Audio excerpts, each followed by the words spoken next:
Hello friends, সবাই কেমন আছো? আশা করি সবাই খুব ভালো আছো আর আমিও খুব ভালো আছি। Welcome back to my channel Priyanka blogs.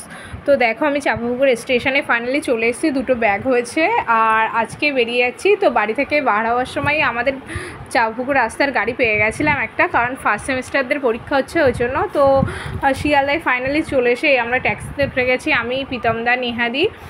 তো চলো, আজকে হলো 16 তারিখ, 16ই এপ্রিল। তো 17 এপ্রিল রামনবমীর প্রোগ্রাম আছে। তো এটা হলো গদাটা বানিয়েছে নেহাদি।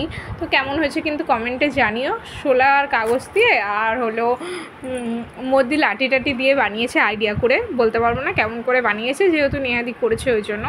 তো এই দেখো জল খাচ্ছে, এত গরম পড়েছে, বিভৎস গরম, কি বলবো। এতদিন ঘরের মধ্যে থাকতাম তো বুঝতে পারতাম না, বাট আজকে বুঝতে পারছি কেমন গরমটা পড়েছে, বেশ ভালোই গরম। তো চলো আর কি যাওয়া যাক। তো অনেক দিন পর বাড়ি থেকে এতদিনের জন্য যাচ্ছি, মনটা খুব খারাপ করছিল। মাও গালে তুলে ভাতটা খাইয়ে দিল, আর এত সকাল সকাল তো আমাদের বাড়ি থেকে আসতেই তো 3 ঘন্টা লাগে। শিয়ালদা খুব চাপ হয়ে যায়, আর আগে আগে না আসলেও হয় না, ট্রেন মিস করার একটা ভয় থাকে। তো ওই জন্য 9:54 ট্রেনটা ধরে বারাসাত থেকে সাথে সাথেই গাড়ি দাঁড়িয়ে থাকে। ওটা হলো শিয়ালদা আসে, শিয়ালদা থেকে ট্যাক্সি ধরেই চলে যাচ্ছি আর কি হাওড়া। তো হাওড়া ব্রিজটা কতদিন পরে আবার দেখবো বাড়ি আসার সময়, সেটাই ভাবছি। তো চলো, মন তো খারাপ লাগবেই না, নিজের বাড়ি, নিজের ঘর, আর বাবা মার সব থেকে একটা আদর একটা আলাদাই হয়। তো কিছু করার নেই, এটাও আমার একটা ভালোবাসা, ভালো লাগার জিনিস। তো যেতে হবে মজা করার জন্য, ওই জন্য ভালো লাগে, তো যাই, এরকম ব্যাপার। তো চলো, এই হাওড়া ব্রিজটা তোমাদের সাথে শেয়ার করছি। তো বেশি হয়তো ভিডিওটা কন্টিনিউ করতে পারবো না, যেহেতু অনেকটা লাগেজ আছে না হাতে সবার, ওই জন্য। তো হাওড়া স্টেশনে গিয়ে কী করি সেটাই তোমরা দেখতে থাকো পুরো ভিডিওটা।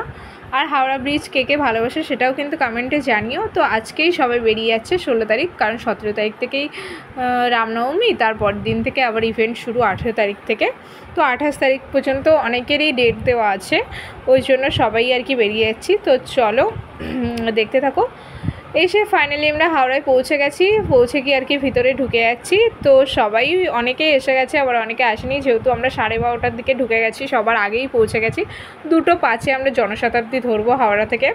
তো চলো যাওয়া যাক আর কি। এসে আমি, নেহাদি, শশাঙ্ক সবাই এসে দাঁড়িয়ে আছি, যেহেতু আগে আগে পৌঁছে গেছি। তো ফাইনালি পাটনা স্টেশনেও আমরা পৌঁছে গেছি, তখন বাজে হলো 10টা। তো এখানে পাল হোটেল থেকে খেয়ে নিচ্ছি, 1 নম্বর প্ল্যাটফর্ম থেকে বেরিয়ে একদম পাল হোটেল বলে একটা হোটেল আছে, ওখান থেকে খেয়ে নিলাম সবজি ভাত।